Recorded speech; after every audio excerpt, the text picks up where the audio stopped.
बार फिर से आपका स्वागत है राजधानी एक्सप्रेस में, आपके साथ मैं दीपिका। इस बीच बड़ी खबर, उत्तराखंड में विधानसभा का मॉनसून सत्र जारी है। 3 दिनों तक ये मॉनसून सत्र चलेगा। सीएम धामी पेश करेंगे आज अनुपूरक बजट।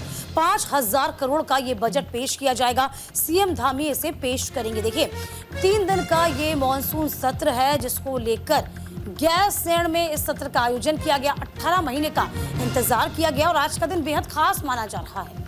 खास इसलिए है क्योंकि आज अनुपूरक बजट पेश होना है।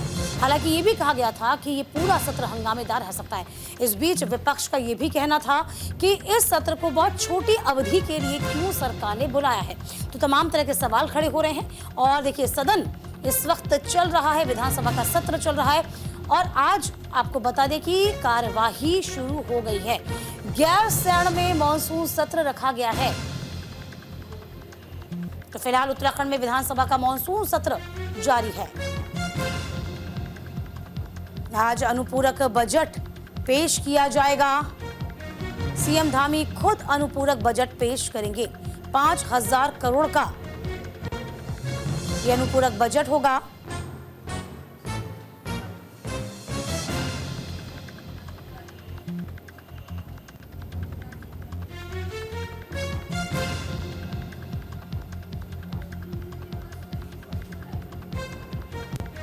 फिलहाल गैरसैंण में अब सत्र रखा गया है। अनुज हमारे सहयोगी इस पूरी खबर पर नजर बनाए हुए हैं। अनुज, देखिए, आज का दिन बेहद खास है। हालांकि देखिए, सदन की कार्यवाही तो शुरू हो चुकी है, लेकिन अनुपूरक बजट आज पेश किया जाएगा। जैसे ही कल भी हम आपसे डिस्कशन कर रहे थे इस बारे में कि इसकी जो संख्या रखी गई 5,000 करोड़ का ये अनुपूरक बजट है। फिलहाल क्या कुछ प्रावधान, किस तरीके से ये बजट पेश होगा, तमाम जानकारी अनुज आपसे। बिल्कुल दीपिका, आज विधानसभा का दूसरा दिन है और आज 11 बजे से विधानसभा की कार्यवाही शुरू हुई, जिसमें मुख्यमंत्री पुष्कर सिंह धामी, सभी विधायक वहां पे मौजूद है, तमाम सारे मंत्री वहां पे मौजूद है। प्रश्नकाल की अगर बात करें तो कैबिनेट मंत्री धन सिंह रावत का प्रश्नकाल आज है और वित्त मंत्री प्रेमचंद अग्रवाल का प्रश्नकाल आज है। दोनों लोग प्रश्नकाल कर रहे हैं। विधानसभा में गूंज हो रही है प्रश्नकाल की। साथ ही साथ अगर बात करें विपक्ष जो है कई मुद्दों को लेकर के विधानसभा के बाहर हंगामे पे बैठा हुआ है। कई उनके मुद्दे हैं, चूंकि चाहे बिजली हो, पानी हो, सड़क हो, साथ ही साथ अगर बात करें स्वास्थ्य व्यवस्थाओं को लेकर के, इन तमाम चीजों को लेकर के विपक्ष हंगामा करने पे तुला हुआ है और विधानसभा के बाहर धरने पे बैठ गया है। कांग्रेस के जितने विधायक है वो सब धरने पे बैठे हुए हैं। प्रदेश अध्यक्ष करण मेहरा समेत वो भी धरने पे बैठे हुए। और एक बड़ी चीज दीपिका, क्योंकि राजधानी देहरादून में ईडी की कार्यवाही लगातार जारी है, इसको लेकर के विपक्ष धरना दे रहा है कि क्या अब सरकार ईडी के द्वारा हम पे आरोप लगाए कि हम पे जो है कुठाराघात करेगी, क्या ईडी की कार्यवाही से हमें डराने की कोशिश करेगी। सरकार, ईडी जो है सरकार के साथ चल रही है, सरकार के कहने पे चल रही है। तो इस तरीके के धरने प्रदर्शन जो है विधानसभा के बाहर लगातार चल रहे हैं। अगर बजट की अगर बात करें तो आज अनुपूरक बजट पेश किया जाएगा। नियम 56 के तहत प्रश्नकाल की शुरुआत चल रही है। एक प्रश्न पूछे जा रहे हैं कई विधायकों, क्योंकि 500 से ऊपर के प्रश्न है दीपिका। हाँ। तो उन प्रश्नों को पूछा जाना और लंच के बाद अनुपूरक बजट पेश किया जाएगा, जिसमें मुख्यमंत्री पुष्कर सिंह धामी, वित्त मंत्री प्रेमचंद अग्रवाल, संसदीय कार्य मंत्री भी, इन तमाम जो लोग हैं वो वहां पे मौजूद रहेंगे और अनुपूरक बजट की 5,000 करोड़ से ऊपर का जो बजट है वो पेश किया जाएगा। उत्तराखंड में किन किन मदों में, किन किन विभागों में व्यवस्थाएं जानी, किन किन विभागों में पैसा जाना है, उसको लेकर के ये मानसून सत्र चलाएगा। 3 दिवसीय सत्र है। हालांकि कल विपक्ष इस बात को भी बोल रहा था कि क्या सरकार केवल 3 दिन का ही सत्र चलाना चाहती है, क्या सरकार केवल खालापूर्ति करना चाहती है, क्या सरकार केवल जो है आकर के पहाड़ों में 3 दिन के लिए केवल रुकना चाहती है। अगर आप पहाड़ पे आप रुकना है, पहाड़ों के मुद्दों को जानना है, पहाड़ की राजनीति को जानना है, पहाड़ के जीवन को जानना है, तो कम से कम सरकार यहाँ पे 15 से 20 दिन का सत्र चलाए और यहाँ की व्यवस्थाओं को देखे, यहाँ की जो है दिक्कतों को समझे, यहाँ की सड़क, जहाँ जिन गाँव में अभी तक सड़क नहीं गई है उन वहां तक की सड़क पहुंचाए। तो ये तमाम चीजें जो है विधानसभा के पटल पे रखी जा रही है। ये जाहिर सी बात है अनुज, देखिए, हम पहले भी इसी बात को लेकर जिक्र कर रहे थे कि 3 दिनों का सत्र भले ही हो, लेकिन ये सत्र हंगामेदार हो सकता है, जैसे कि बानगी अब नजर आ रही है। अच्छा, जो प्रावधान की देखिए अलग अलग मदों में अब तमाम राहत दी जाएगी और 5,000 करोड़ का ये अनुपूरक बजट पेश होगा।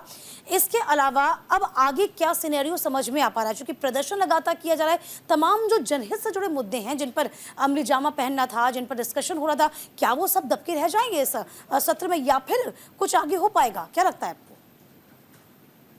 दीपिका, कल 3 विधेयक पास कराए गए विधानसभा के पटल में। 3 विधेयकों को रखा गया और जो मुख्यमंत्री पुष्कर सिंह धामी ने उन्हें पास कर दिया। इसके अलावा अगर बात करें, कल देर रात मुख्यमंत्री ने जो रोजगार को लेकर के लगातार विपक्ष बोल रहा था, उसमें उत्तराखंड जो लोक सेवा आयोग है उसके द्वारा सीधी भर्ती के माध्यम से कई पद निकाले, जिसमें आबकारी विभाग में पद, समीक्षा अधिकारी का पद की अगर बात करें, साथ ही साथ स्वास्थ्य विभाग की अगर बात करें, गन्ना विभाग की अगर बात करें, तो इन विभागों में तमाम पद उन्होंने स्वीकृत किए कि इन पदों में सीधी भर्ती के द्वारा भर्ती की जाएगी। इसके अलावा चाहे वो सड़क पर, सबसे ज्यादा अगर मुद्दा कोई बना है इस पूरे बजट सत्र में तो वो सड़क को लेकर के है कि कई ऐसे गांव हैं जहां पे सड़क नहीं बनी है, कई ऐसी जगह, चूंकि आपदा आई तो आपदा के कारण कई सड़कें ब्लॉक हो गई, कई एनएच ब्लॉक हो गए। अभी अगर जो सरकार जिस रास्ते से आई है कर्णप्रयाग से और गैरसैंण के बीच में, तो कल देर रात या परसों देर रात जिस तरीके से भारी बारिश हुई है उसके कारण करीब पूरे रास्ते में 6 से 7 जगह लैंडस्लाइड हुआ है। उस लैंडस्लाइड को तत्काल रूप से जो जेसीबी थी उसने तो हटा दिया, लेकिन जो आम जो लोग हैं, जो यहाँ के आम जनमानस के लोग हैं, इस बार उनके चेहरे पे गैरसैंण विधानसभा सत्र को लेकर के कोई खुशी नहीं दिखाई दे रही, क्योंकि उनके अपने मुद्दे हैं, उनकी अपनी परेशानियां हैं। वो कहते हैं कि हमारे पास रोजगार नहीं है, वो कहते हैं कि सरकार हमें पशुपालन नहीं करा रही है, वो कहते हैं कि हमें यहाँ से जो है दिक्कतें होती, स्वास्थ्य व्यवस्थाएं सही दुरुस्त नहीं है, तो तमाम दिक्कतें आम जनमानस में। लेकिन सरकार इस बात को बोल रही है कि हम ये जो बजट पास कर रहे हैं, इस बजट से जिन जिन विभागों में, जिन जिन मदों में जो पैसा जाएगा, उन पैसों के द्वारा पूरे प्रदेश का विकास होगा। साथ ही साथ विपक्ष घेरने की कोशिश सरकार को लगातार कर रहा है, क्योंकि UKSSC का मामला चाहे हो या ईडी मामला हो या इसके अलावा सड़क, बिजली, पानी का मामला हो, तो ये तमाम मुद्दों को लेकर के विपक्ष सरकार को घेरने की तैयारी कर रहा है। लेकिन आज अनुपूरक बजट पेश किया जाएगा, जिसपे नियम 56 के तहत चर्चा की जाएगी उस बजट पे, और बजट पेश होने के बाद प्रश्नकाल के बाद उस बजट को पारित कर दिया जाएगा। ये दीपिका। चलिए, बहुत शुक्रिया अनुज आपका तमाम जानकारी देने के लिए। इस बीच आपको बता दें, एम्स ऋषिकेश में चिकित्सकों में आक्रोश नजर आ रहा है। पिछले 9 दिनों से एम्स ऋषिकेश में आपको बता दें कि डॉक्टर्स ने ओपीडी में काम से इनकार किया। केवल इमरजेंसी सेवा में डॉक्टर्स का योगदान रहा। कोलकाता रेप मर्डर केस में न्याय की मांग की गई। चिकित्सकों ने रक्तदान कर आक्रोश दिखाया। कोलकाता कांड को लेकर एम्स ऋषिकेश के चिकित्सकों का आक्रोश थमने का नाम नहीं ले रहा।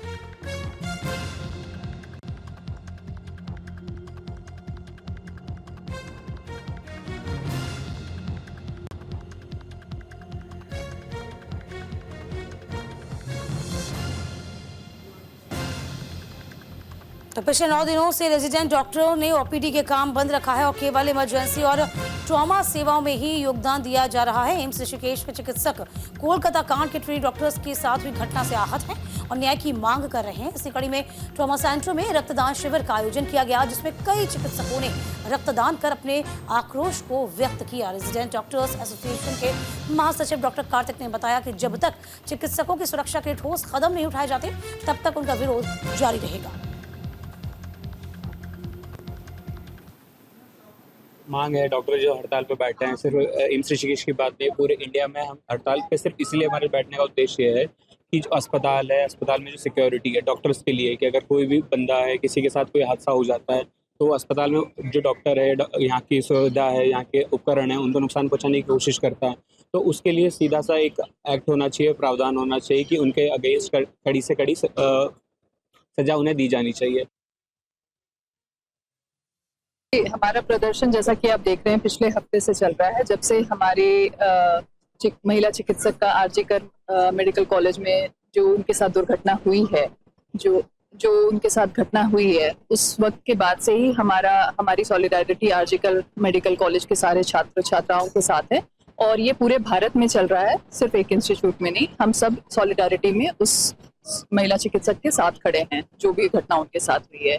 और हमारे अभी भी हड़ताल पे होने की वजह यही है कि हम चाहते हैं कि राष्ट्र प्रशासन हमारी मांगे सुने और सेंट्रल हेल्थ प्रोटेक्शन एक्ट के लिए हमें एक लिखित में आश्वासन दिया जाए।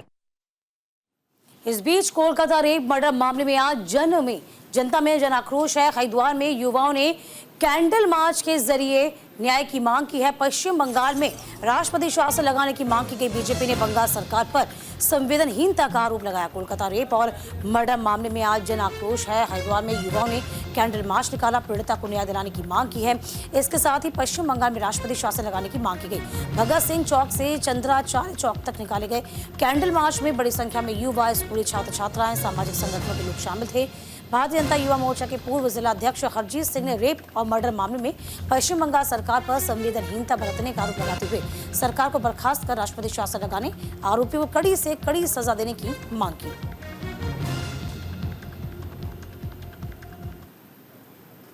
वह बेटी के लिए ये कह देना कि ये आत्महत्या है, ये वास्तव में पूरे देश के लिए एक शर्मनाक बात है। मैं आपके माध्यम से महामहिम राष्ट्रपाल से और मैं भारत सरकार से ये अपील करता हूँ कि ऐसी सरकार को तुरंत बर्खास्त कर देना चाहिए और वहाँ पे राष्ट्रपति कानून लगा देना चाहिए और जो उसके दोषी हैं उनको जल्द से जल्द गिरफ्तार करके एक नया कानून भारत सरकार में आना चाहिए जिसके तहत उन्हें तुरंत फांसी की सजा हो और ऐसा घृण्य अपराध कोई करने से पहले भी इस देश के अंदर हर नागरिक 10 बार सोचे।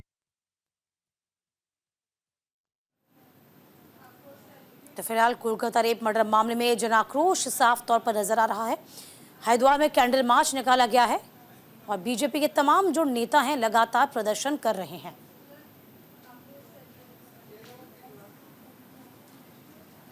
इधर बांग्लादेश में हिंदुओं के साथ अत्याचार पर संयुक्त प्रदर्शन हुआ। बीजेपी कार्यकर्ताओं ने, भारतीय किसान यूनियन ने लक्सर में प्रदर्शन किया। संगठनों के पदाधिकारी भी विरोध प्रदर्शन में शामिल हुए।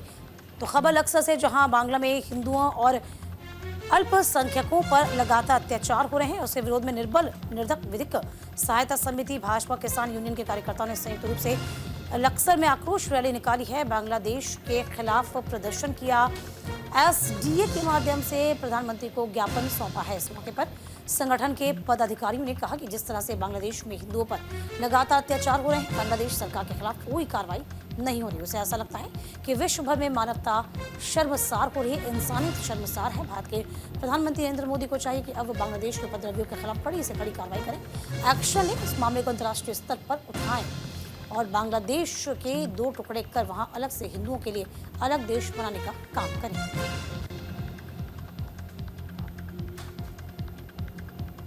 प्रधानमंत्री जी के नाम जो ज्ञापन दिया है, सभी सामाजिक संगठनों ने मिलकर भारतीय किसान यूनियन क्रांति, इस देश का किसान भी इसमें साथ है। और देखो, दुर्भाग्य की बात है, हमारी माननीय प्रधानमंत्री तक भारत जब ये कह रहे हैं कि इतना विकास भारत कर चुका है, तो भारत को इसमें हस्तक्षेप करना चाहिए, तुरंत हस्तक्षेप करना चाहिए बिना देर किए। और वहाँ पर चाहे जो भी हो, वहाँ के जो अल्पसंख्यक हमारे हिंदू लोग हैं, उन पर बिल्कुल अन्याय किसी भी कीमत पर ना होना चाहिए। और अगर उन पर ये देश हमारा मुख्य दर्शक बने हुए देख रहा, तो ये हमारे लिए दुर्भाग्य की बात है। अगर ऐसे प्रधानमंत्री के होते हुए भी अब तक वहाँ कोई निर्णय नहीं लिया गया, अब तक उनका इलाज नहीं करा गया। जम्मू कश्मीर के दौरे पर राहुल गांधी इस वक्त हैं और श्रीनगर से क्या कुछ कह रहे हैं, जरा जानिए। इस बात को मैं हर बार यहां आता हूं, ये मुझे और गहराई से समझ आती है।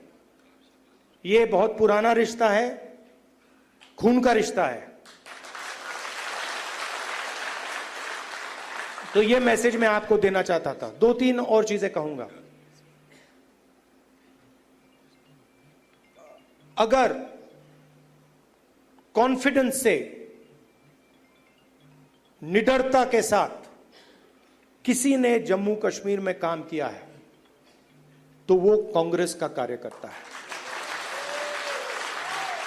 मैं जानता हूं आप लोगों को क्या सहना पड़ता है, मगर आप कांग्रेस पार्टी का झंडा, कांग्रेस पार्टी की विचारधारा के लिए आप रोज